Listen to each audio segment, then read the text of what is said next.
हम हमारी daily life में इतनी सारी एक्टिविटी करते हैं तो उन सब के लिए एनर्जी हमें कहाँ से मिलती है? फूड से, राइट?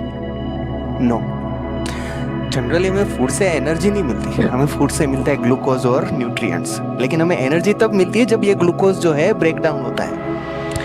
हाय, मेरा नाम है अमन। तो आज और एक टॉपिक के बारे में थोड़ा एक्सप्लोर करते हैं, दैट इज़ रेस्पिरेशन। हमने जो एनसीईआरटी में देखा था कि रेस्पिरेशन क्या होता है, वो टॉपिक है, बहुत ही बार बोर्ड में भी एग्जाम में आया हुआ है रेस्पिरेशन के बारे में। यहाँ पे हम रेस्पिरेशन जो है, यहाँ पे उसको हम दो हिस्सों में पढ़ेंगे। पहले तो रेस्पिरेशन होता क्या है वो, और दूसरा हम पढ़ेंगे कि ह्यूमन के अंदर रेस्पिरेशन कैसा होता है। तो जब भी हम हमारी डेली लाइफ में कोई एक्टिविटी करते हैं, जो कोई लिखना हो, कोई बात करना हो, थिंकिंग करना हो, वॉकिंग, रनिंग, उन सब चीज़ों के लिए हमारी बॉडी में छोटे से छोटे ऑर्गन की फंक्शनिंग करने के लिए भी चाहिए हमें एनर्जी। लेकिन हमें ये एनर्जी मिलती कहाँ से? जनरली हमने तो बचपन से ही पढ़ा है कि हमें एनर्जी मिलती है फूड में से। टेक्निकली राइट है, लेकिन फूड में से हमें मिलती है एनर्जी नहीं, हमें फूड में से मिलते हैं न्यूट्रिएंट, ग्लूकोज, समथिंग, सपोज करो ग्लूकोज हमें मिलता है। तो जब ये ग्लूकोज हमारे बॉडी के अंदर सेल्स में जाता है, जब वो ब्रेक डाउन होगा तब एनर्जी रिलीज होती है, तब जाके हमें एनर्जी मिलती है। हमें पता है हम खाने में जो भी फूड खाते हैं उसके बाद डाइजेशन होता है। डाइजेशन वाले प्रोसेस में हमने देखा था कि डाइजेशन के बाद कैसे न्यूट्रिएंट्स जो होते हैं वो विलीज के थ्रू एब्जॉर्ब होकर ब्लड में मिक्स हो जाता है, यानी कि सेल्स में मिक्स हो जाता है। लेकिन हमें तब एनर्जी नहीं मिल जाती, तब तो जस्ट हमने न्यूट्रिएंट्स को एब्जॉर्ब किया था। अब हमें एनर्जी तब मिलेगी जब ये न्यूट्रिएंट्स ब्रेक डाउन, यानी कि ग्लूकोज जब ब्रेक डाउन होगा तब। ग्लूकोज ब्रेक डाउन कैसे होता है? ग्लूकोज ब्रेक डाउन होता है ऑक्सीजन की मदद से, और इसी वजह से हम जो है रेस्पिरेशन करते हैं। क्या ब्रीदिंग और रेस्पिरेशन दोनों अलग चीज़ है? टेक्निकली यस, ये दोनों अलग है। क्यों? क्योंकि ब्रीदिंग जो है उसमें हम ये समझते हैं कि ऑक्सीजन इनहेल करते हैं और CO2 को एक्सहेल करते हैं। लेकिन रेस्पिरेशन में क्या होता है? फूड के अंदर का जो न्यूट्रिएंट यानी कि ग्लूकोज है वो ब्रेक डाउन होगा, उसमें से एनर्जी रिलीज होगी, और सेल्स में ये जब ब्रेक डाउन होता है साइटोप्लाज्म में, उस चीज़ को हम रेस्पिरेशन बोलते हैं। चलो, हमें ये तो पता चल गया कि डाइजेशन के बाद ये जो ग्लूकोज होता है वो ब्लड में मिक्स होकर सेल्स में मिक्स हो जाता है। उसके बाद जब ये ग्लूकोज मिक्स होता है सेल्स के अंदर, तब यहाँ से स्टार्ट होता है एक नया रिएक्शन। उस रिएक्शन में ये एनर्जी रिलीज होती है। हमें पता है हम जो इनहेल करते हैं वो ऑक्सीजन आता है, वो ऑक्सीजन जो है हमारी बॉडी में एनर्जी को रिलीज करने में मदद करता है रेस्पिरेशन के थ्रू। हम जो ग्लूकोज यूज़ करते हैं वो ब्रेक डाउन होकर कन्वर्ट हो जाता है पाइरूवेट में, यानी कि कार्बन के 3 मॉलिक्यूल्स में कन्वर्ट हो जाता है। यहाँ से 3 प्रोसेस स्टार्ट होती है। अब ये ब्रेक डाउन, पहले तो ये समझो कि ये ब्रेक डाउन होता कहाँ पे? हमारी बॉडी में जो सेल्स होते हैं वहाँ पे साइटोप्लाज्म, जो स्टेन लिक्विड सेल्स के अंदर, हमने 9th क्लास में पढ़ा था साइटोप्लाज्म के बारे में, उसके अंदर ये ग्लूकोज ब्रेक डाउन होता है ऑक्सीजन की मदद से। ये ग्लूकोज ब्रेक डाउन होता है पाइरूवेट में। अब जब ये पाइरूवेट में कन्वर्ट हो गए, उसके बाद यहाँ से 3 तरीके आते हैं। एक तो आता है प्रेजेंस ऑफ ऑक्सीजन, दूसरा आता है एब्सेंस ऑफ ऑक्सीजन, और तीसरा आता है लैक ऑफ ऑक्सीजन।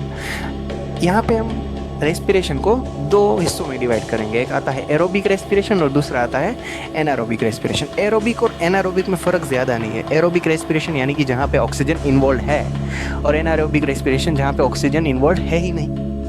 अभी हमें ये तो पता चल गया कि चलो ग्लूकोज जो है ब्रेक डाउन होकर पाइरूवेट में कन्वर्ट हो गया है। तो पाइरूवेट के बाद उसमें से 3 तरीके हैं एनर्जी रिलीज होने के। पहला हम समझते हैं एरोबिक रेस्पिरेशन के थ्रू, यानी कि ऑक्सीजन जहाँ पे इन्वॉल्व होता है, यानी कि प्रेजेंस ऑफ ऑक्सीजन। हमारी बॉडी जब नॉर्मल कंडीशन में होती है, जब हम सांस लेते हैं और बहुत ज़्यादा एक्टिविटी नहीं करते, और जब नॉर्मल एक्टिविटी होती है हमारी बॉडी में, तब हमारी बॉडी में जनरली एरोबिक रेस्पिरेशन होता है। हम ऑक्सीजन इनहेल करते हैं और वो ब्रेक डाउन होता है। यहाँ पे जो है ग्लूकोज पाइरूवेट को ब्रेक डाउन होके यहाँ पे 3 चीज़ें रिलीज होगी, CO2, H2O एंड एनर्जी। उसके बाद क्या हम वो एनर्जी रिलीज करने के बाद यूज़ कर लेते हैं? नहीं। इसके बाद ये एनर्जी हम स्टोर करते हैं एक ATP नाम के मॉलिक्यूल्स के अंदर। अब ये ATP क्या है? ATP एक एनर्जी करेंसी है हमारी बॉडी में। जैसे हम कैसे मुझे मार्केट में सामान लेने जाना हो या फिर कोई काम करना हो तो मुझे फ्री में नहीं मिलता, मुझे कोई करेंसी यूज़ करनी पड़ती है, तब जाके वो सर्विस या कोई प्रोडक्ट्स मिल पाती है। वैसे ही हमारी बॉडी में भी जो एनर्जी है वो स्टोर होती है एक ATP नाम के एनर्जी करेंसी में। एटीपी का फुल फॉर्म होता है एडिनोसाइन ट्राइफॉस्फेट।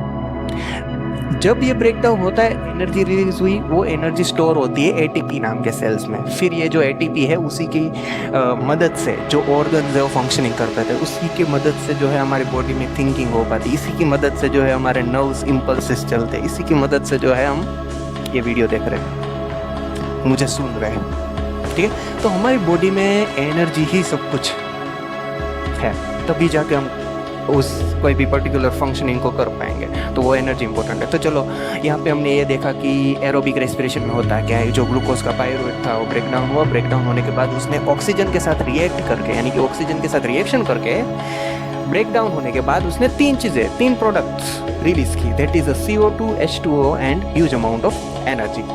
उसके बाद आती है anaerobic respiration, that is absence of oxygen. सोचो कि ऑक्सीजन हो ही ना, तो जैसे कि ईस्ट नाम के बैक्टीरिया के बारे में तो तुमने सुना ही होगा। ये ईस्ट जो है ये यही प्रिंसिपल पर काम करता है, क्योंकि हमें पता है ऑक्सीजन वो लेती नहीं और ना ही एक्सेल करती है। जब ग्लूकोज ब्रेक डाउन होता है और उसको ब्रेक डाउन के समय पे ऑक्सीजन के साथ रिएक्शन करने को नहीं मिलता, तब वहाँ पे कंडीशन आती है एब्सेंस ऑफ ऑक्सीजन की। अब यहाँ पे जो प्रोडक्ट है वो थोड़ी चेंज हो जाएगी। अब यहाँ पे जो है अल्कोहल बनेगा, जैसे कि हमने ईस्ट में देखा था कि ईस्ट में जब ग्लूकोज ब्रेक डाउन होता है तो ग्लूकोज ब्रेक डाउन के बाद वो अल्कोहल बनाता है, इस प्रोसेस को हम फर्मेंटेशन भी बोलते हैं। तो यहाँ पे एब्सेंस ऑफ ऑक्सीजन में जो ग्लूकोज है ब्रेक डाउन होके कन्वर्ट होता है अल्कोहल में, CO2 में और थोड़ी बहुत एनर्जी में। ये था एनारोबिक रेस्पिरेशन। अब आता है कि कभी कभी हमारी बॉडी जो है बहुत ज़्यादा फंक्शनिंग करने लगता है। कभी कभी हमने महसूस किया होता है कि बहुत कई ट्रैकिंग पे गए, तो ट्रैकिंग में हमारी कैपेबिलिटी से भी ज़्यादा हम चढ़ लेते हैं, या फिर बहुत ही ज़्यादा रनिंग कर लेते हैं, या फिर कोई भी बहुत ही ज़्यादा बॉडी का फिजिकल वर्क कर लेते हैं। तो उस समय पे हमारी बॉडी में मसल्स के बीच में ऑक्सीजन की कमी फील होने लगती है, यानी कि ऑक्सीजन ठीक से पहुंच नहीं पाता, तो मसल्स के बीच में स्टोर हो जाता है लैक्टिक एसिड, यानी कि लैक ऑफ ऑक्सीजन। हमें जितना ऑक्सीजन चाहिए उतना मिल पाया नहीं है और यहाँ पे बन जाता है लैक्टिक एसिड। उसके बाद हमें पता है कि जब ट्रैकिंग करके आते हैं तो 2-3 दिन तक पैर दुखते हैं। पैर इसलिए दुखते हैं क्योंकि हमारे मसल्स के बीच में लैक्टिक एसिड जमा हो गया। तो ये 3 कंडीशन थी जहाँ पे हमने ग्लूकोज का ब्रेकडाउन दिखा और उसके थ्रू प्रोडक्ट्स समझी। अब लैक्टिक एसिड के अलावा CO2 और थोड़ी बहुत एनर्जी भी रिलीज होती है लैक ऑफ ऑक्सीजन में। तो 3 तरीके कौन कौन से थे ग्लूकोज के ब्रेकडाउन के? एक था presence of oxygen, absence of oxygen and lack of oxygen. चलो अभी हमने ये तो देख लिया कि रेस्पिरेशन होता क्या है। अब देखते हैं कि एनिमल्स जो होते हैं, लिविंग बींग्स होती है, उसमें रेस्पिरेशन की प्रोसेस क्या होती है। जनरली जो एनिमल्स या फिर लिविंग बींग्स होती है उन सब में रेस्पिरेशन की प्रोसेस थोड़ी बहुत डिफरेंट हो सकती है, लेकिन मोटिव सबका एक ही है, ग्लूकोज का ब्रेकडाउन और उसमें से एनर्जी रिलीज करवाना। तो प्रोसेस कैसे अलग हुई? हमें पता है हमारे आजू बाजू में काफ़ी सारे हैबिटेशन है, जैसे कि terrestrial habitat and aquatic habitat.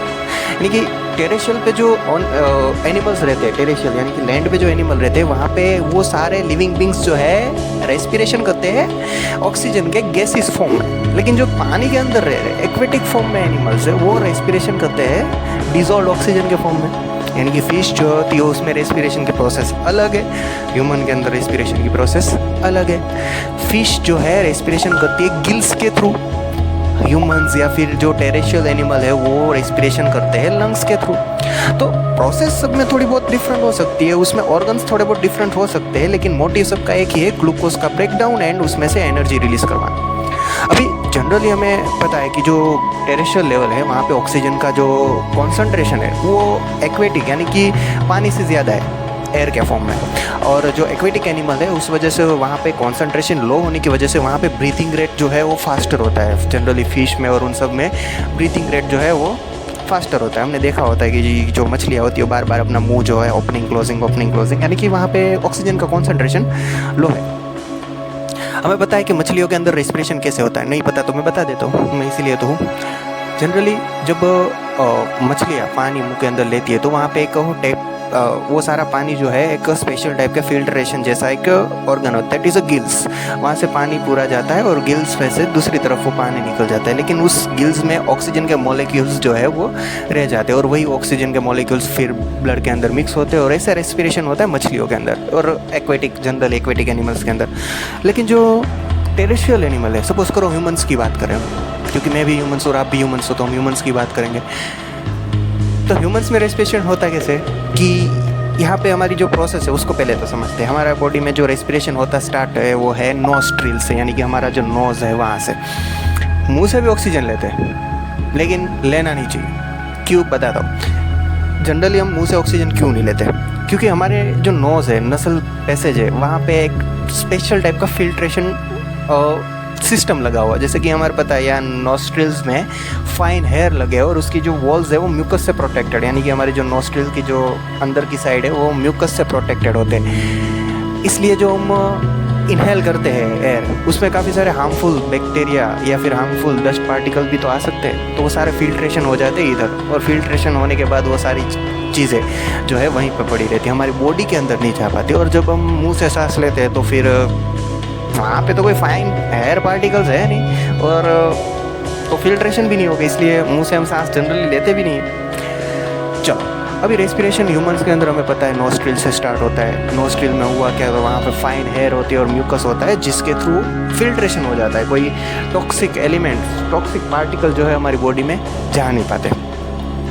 अब जब ये नोस्ट्रिल में से एयर पास आउट हो गई, फिल्ट्रेशन हो गया, फिर वो जो है ट्रेकियास की तरफ यानी कि ब्रोंकाई की तरफ जाता है, जहाँ पे एक थ्रोट में एक और रिंग्स ऑफ कार्टिलेज नाम का ऑर्गन, मतलब कि एक और स्टेज आता है, that is rings of cartilage. ये क्या करती है, ये इंश्योर करती है कि हमारी जो रेस्पिरेशन है वहाँ पे कहीं से भी, नोस्ट्रिल से लेकर लंग्स तक, कहीं एयर कोलैप्स तो नहीं हो रही। उसका इंश्योर करने का काम रिंग्स ऑफ कार्टिलेज करते हैं। चलो इंश्योर भी कर लिया, तो फिर वो बाद में सारा ऑक्सीजन जो है हमारे लंग्स में जाता है। हमारे बॉडी में जो 2 लंग्स होते हैं, वो लंग्स में जाने के बाद ये जो ट्यूब्स होती है वाइंड पाइप, वो tubes smaller and smaller divide होने लगती है। जैसे हमें पता है ब्लड वेसल कैसे डिवाइड होके स्मॉलर आर्टरीज और veins smaller and smaller divide होके कैपिलरीज बनती है, वैसे ही यहाँ पे जो वाइंड पाइप है वो लंग्स के अंदर जाके स्मॉलर एंड स्मॉलर ट्यूब में कन्वर्ट हो जाती है। और वो ट्यूब एंड होती है एक balloon like structure, that is alveoli. And यही एल्वियोलाई जो है वो एक्सचेंज ऑफ गैस हमारी बॉडी में करता है। ये बलून लाइक स्ट्रक्चर जो है वही हमारी बॉडी में मेन रेस्पिरेशन का काम देखा जाए तो करता है, क्योंकि जब हम इनहेल करते हैं तो ये सारा जो ऑक्सीजन या एयर आया है वो सारा जाता है एल्वियोलाई में। एल्वियोलाई क्या है, तो एक बलून जैसा स्ट्रक्चर है जिसकी वॉल्स जो है ब्लड वेसल के साथ कनेक्टेड है। ब्लड वेसल्स आई कहाँ से, ये ब्लड वेसल्स आई हार्ट में से, यानी कि डीऑक्सीजनेटेड ब्लड जो ऑक्सीजनेटेड होने आया था ना, वो यहीं से ब्लड वेसल कनेक्टेड होती है। यानी कि जो एल्वियोलाई की जो वॉल्स होती है वहाँ पे काफ़ी सारी ब्लड वेसल कनेक्ट होती है। जैसे ही हम इनहेल करते हैं तो ये जो बलून जैसा स्ट्रक्चर है वो फूल जाता है, और यहाँ ब्लड वेसल में जितना भी CO2 का डीऑक्सीजनेटेड ब्लड था वो सारा ब्लड में से CO2 की मात्रा यानी कि कार्बन की मात्रा जो है वो रिलीज़ हो जाती है, और ऑक्सीजन जो फ्रेश आया है वो एब्जॉर्ब हो जाता है, यानी कि ब्लड फिर से ऑक्सीजनेटेड हो जाता है, और जो कार्बन था वो CO2 के फॉर्म में हम एक्सेल कर देते हैं। यानी कि हमारी बॉडी में जो एल्वियोलाई है वही गैस एक्सचेंज का काम करते हैं। जैसे हमने प्लांट में स्टोमाटा देखा था, वैसे ही हमारी बॉडी में एल्वियोलाई करते हैं। उसके बाद सारा CO2 हम बाहर निकाल देते हैं। अब पता चला हमें कि ब्रीदिंग और रेस्पिरेशन अलग क्यों। ब्रीदिंग में हमने यही देखा कि इनहेल एंड एक्सेल, रेस्पिरेशन में दोनों चीज़ आती है। इनहेल एक्सेल तो है ही, लेकिन ब्रेक डाउन ऑफ एनर्जी भी आती है, यानी कि ब्रीदिंग अलग है और रेस्पिरेशन भी अलग चीज़ है। अब जब हम सांस लेते हैं, ऑक्सीजन इनहेल करते हैं, एयर इनहेल करते हैं, तब हमारी जो रिब केज है वो बाहर की तरफ यानी कि चेस्ट कैविटी जो है थोड़ी फ्लैट फूल जाती है, और हमारा डायफ्राम जो है नीचे की तरफ जाता है। तो ऐसे होता है हमारी ह्यूमन बॉडी में भी रेस्पिरेशन। अगर